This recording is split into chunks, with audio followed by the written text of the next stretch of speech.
this week and show you all how I generally prepare for the race. It might be a bit interesting just to take a look and see what it takes. As you may know, for this season, it's the first one I've been doing without the racing line. Now, typically set up as you saw, with a short race weekend, light, cloud, and 40% distance. Now what you're looking for, first of all, especially as it's not my first time with the line off, is just to get some braking reference points. That's the first thing. Learn where the track's going and learn where you're braking when going at full speed. As you probably see, this takes some time. We're not looking at setup yet, merely just memorising the track, learning where to brake, and then building on the speed.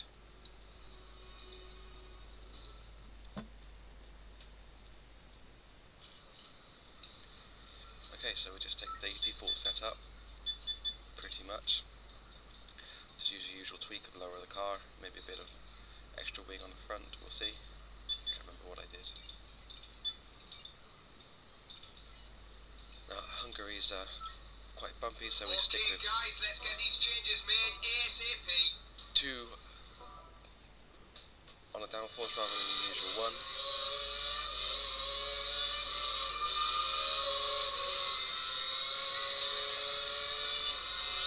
Okay, so we don't know where to brake this corner generally.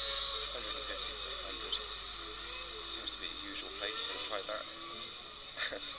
Well, the Lotus is getting in our way. That might be a feature we'll see. Okay, so just feeling my way around the track for now, using the mini-map as well as just looking ahead to see where the track's going. Bit of a mistake here, letting this guy back first.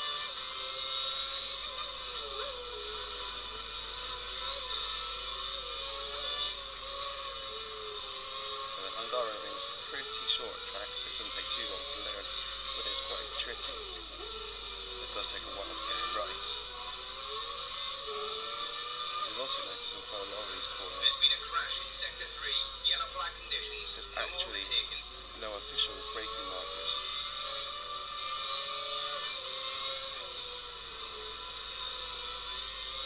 It's truly getting in the way, causing all sorts of problems. One thing I really do hope they fix for that 2011, when the guys get offline, they don't start racing you as soon as you start racing, getting past them. Okay, so we gave up on that for Lotus getting in our way. We've learned enough in that to maybe make a couple of changes. Bit of extra camber to get the car turning in sweeter.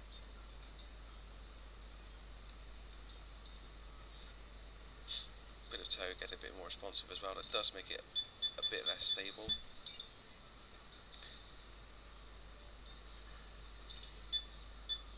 Bit of extra wing to get it nose in as well. Ballast towards the front will make you brake a bit earlier.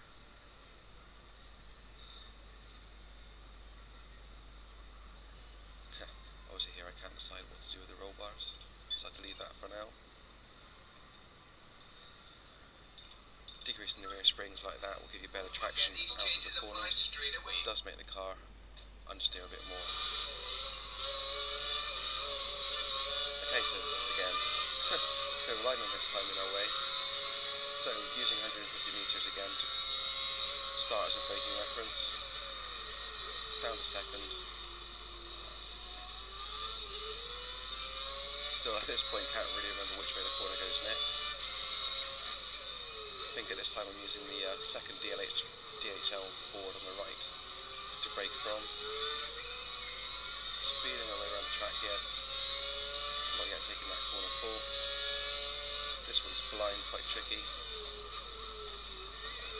Completely missed the braking for that, as you can see. This is long, but seems to take forever. As you see there, no real braking marker there, no obvious one. Decided to let Trulli go, who was distracting me behind me. Curve alignment, sorry. You'd probably get a massive penalty for stopping on a track like that in the real world. Not touched the gears at all yet, still trying to work out straights are best for which corners. Fiddling with the gears is generally the last thing I'll do.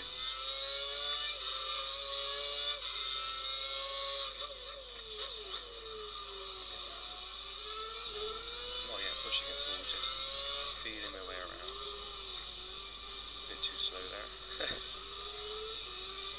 Right, I remember this one from the first season we did it. A very sort of long, drawn out corner. You just had to feed the power in. Okay, so here we go, lap 2.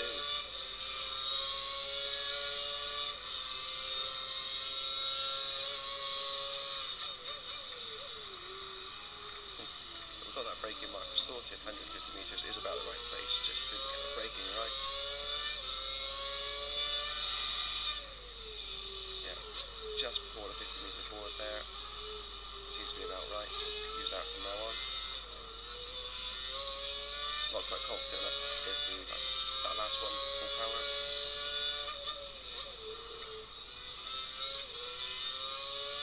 Just change from 4th to 3rd. Ease the power back on after you've gone on the apex. Never really get a definite braking point for that chicane. Just a sense of timing and feel, really.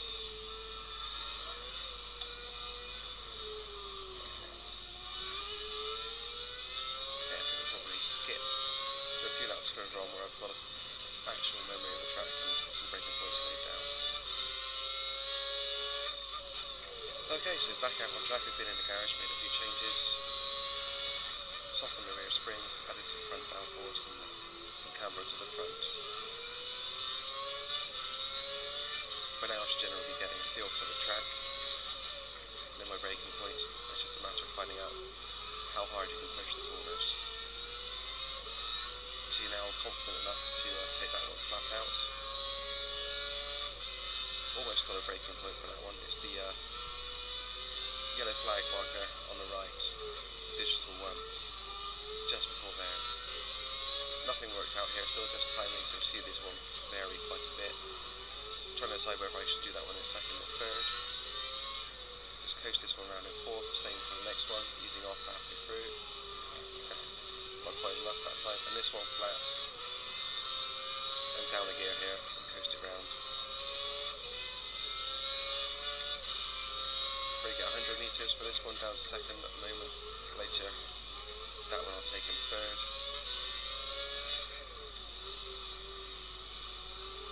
That one I think braking reference is the start of the DHL boards on the right. This one, on the light fuel, 4th, just coast it around. Heavy fuel, 4th down to 3rd, and then 4th on the exit. As you can see, still a bit off the pace. Now I'll come. Missing the braking there.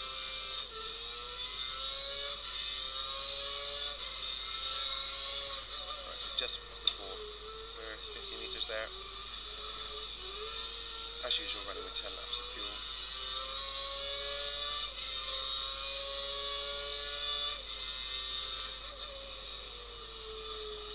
Let's see how I'll work out later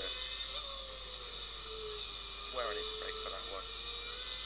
It's a lot earlier than you think. As you might notice, the curbing on the left allows you to cut it quite a lot.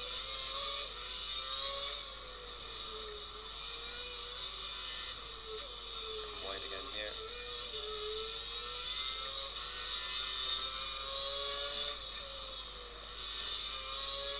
Generally, when preparing for one of these easy races, I'll do a couple of sessions like this, usually composed of a whole practice session, probably qualifying as well, just to see how it compares on the lighter fuel. I'm not so fussed about how the setup works on the lower fuel, as you'll be running the majority of the race with 10 laps or more fuel. Much more important to have the car set up nicely for that. Okay, so we're at the end of the 40-minute or so practice session now. You can see I've taken a couple of seconds off my initial times. 4th place in practice, well done, great work.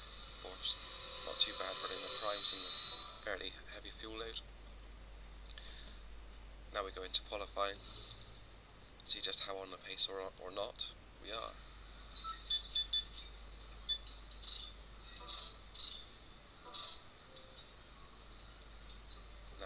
race setup, we just make sure it's saved, come back to you for reference later. Right, let's see how it goes.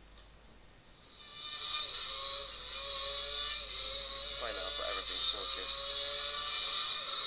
Most of the braking points. Now how fast I can get through the corner, it's just a matter of hooking it all up. So again, 150 metres there, down to second. Getting back to the right as soon as it's comfortable. Braking just before 50 metres. Down to third, just let it ride in, back out to fourth. Flatten out, all the way up to the hill. Braking just before the crest, turning hard left. A bit late there. Down to fourth, just coast it around as you can see the Onco on the left. Speed the power back in gently. Try to feel the braking here, a bit early. You can really take that in third. Coast around in fourth. Feed the power back in, just coast on this one, fourth again. Flatten out. Flat all the way through here. Drop a gear and just coast around here, feed it back in. Braking at 100 metres. Down to third. Take it wide, lots of rumble on the exit. Braking just as you pass the DHL boards on the right, down to third, just coast around again, feeding the power out to the apex on the right. Just easing off, feeding back in up to fourth on the exit, and you've done a lap. Very short lap here. Awesome. You've moved up to pole position. You're currently on pole. Not many corners either, but they are tricky. As you can see, one of my cats decides to make an appearance at this point. Useful. Right, so straight off, you can see I'm about a second faster on the options on the primes, that's what you'd expect. Second to a second and a half. Definitely a second and a half. Without a cat in the way.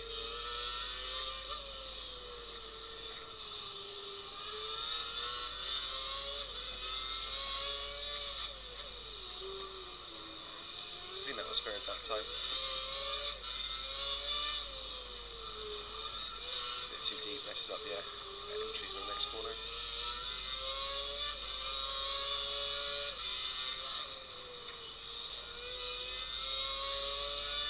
Still slightly up.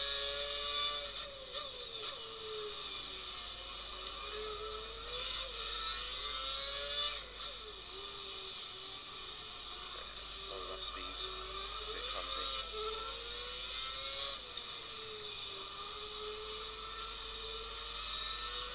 You can see though, if you look up to the top left, we're running at You drop down to second. Push for first if you can. roughly the same pace as the AI. Around this track, I think that's fairly decent. Normally you'd expect it to be really quick, to be a second to 2 seconds faster than the AI on a track.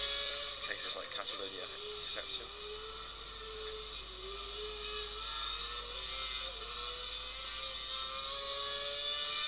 Signs are that I'm on pace but not quick.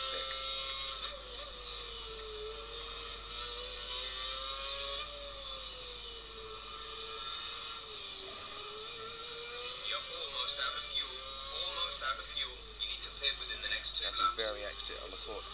Very careful on the exit of that chicane. Too much power at all while you're riding the curbs and the car will spin.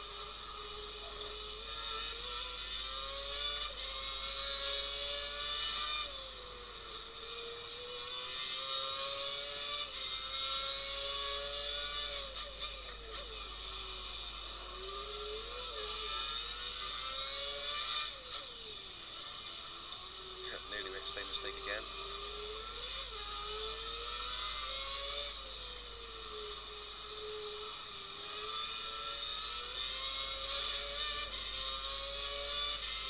Time through sectors 1 and 3 are purple. You're losing a lot of time in sector 2 though.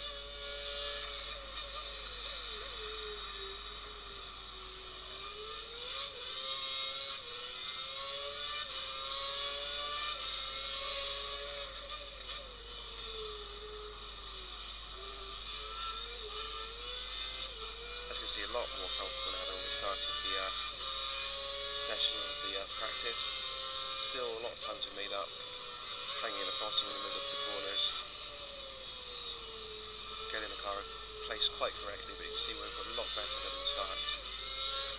Starting to all flow.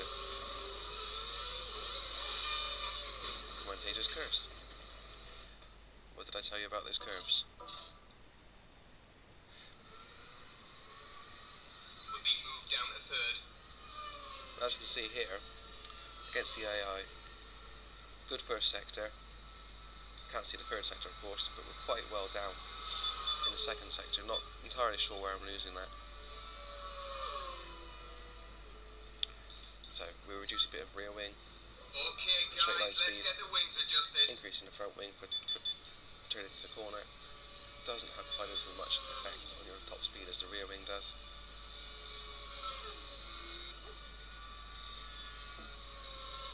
And we're back out.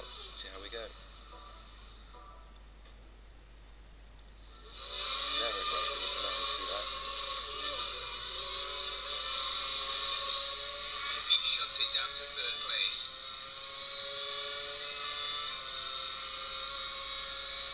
And now you can see I'm actually a second and a half behind the AI, so not quite as good as before.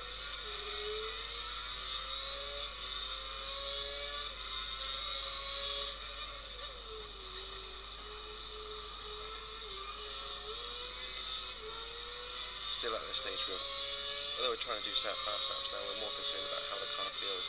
Does it feel stable enough to do 20 to 30 laps on without mistake?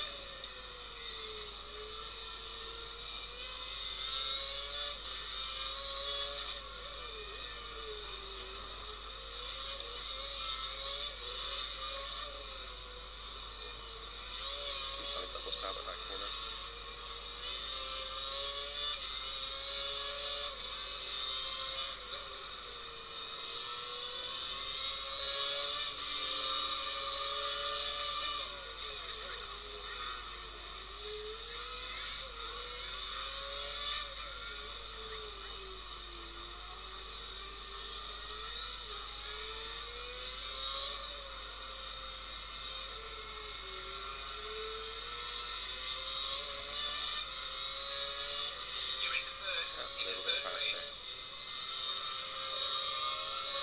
Stage in qualifying, it's sometimes hard to tell whether your changes are actually made quicker or it's just the track coming to you.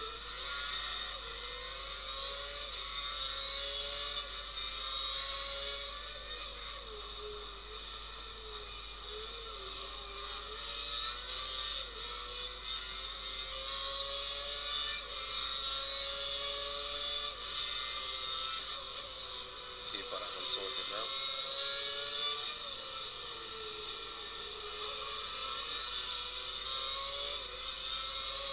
Still no real idea where to brake there, just using sense of timing, feel.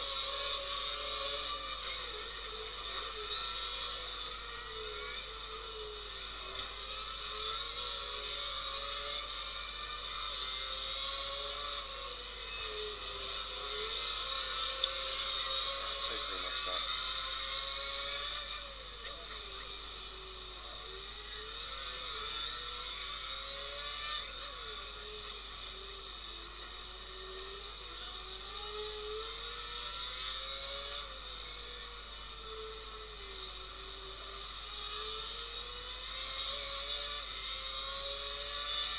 Seem to be losing a lot of time in sector 2.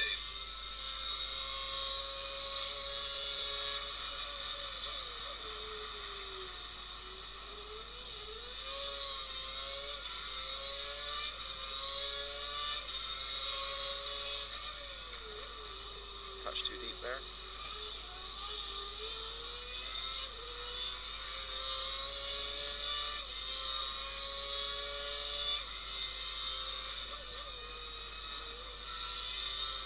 Second up.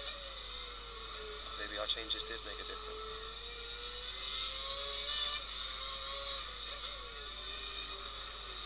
Okay, Feels slow for them. Must be able to go quicker. Pit within 2 laps.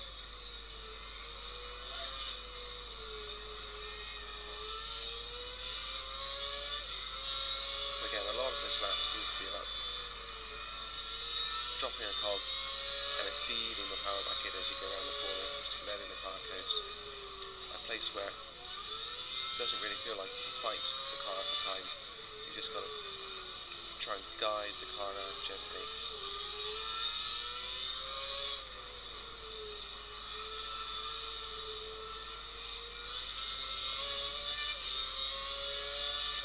Time through sectors 1 and 3 are purple. You're losing a lot of time in sector 2, though. Much more on pace now. So again, cat decides it's dinner time and I shouldn't be playing F1. I actually play on a sort of picnic table, fold out legs. It does wobble quite a bit when I play. The cat actually sitting on the top disturbed the balance quite a lot and really put my handling off.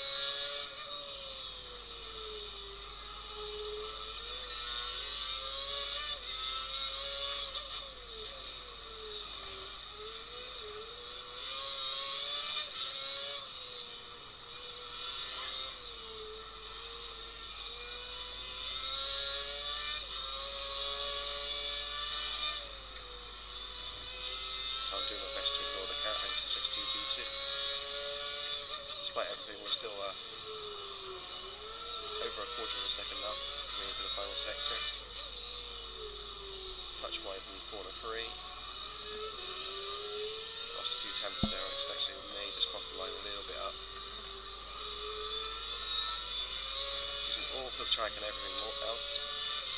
Yeah, managed to retain a tenth. So you can see that's roughly an hour's play. We've gone from not knowing the track at all 5 minutes. There are 5 minutes to of the really session trying to remaining. push and getting it set up. It's a good starting point. And I'll probably do at least another session like this before a league race. Make sure I can drive the track without feeling tight on the steering wheel. Make sure that the setup isn't too skittish. It will let me push right from the start.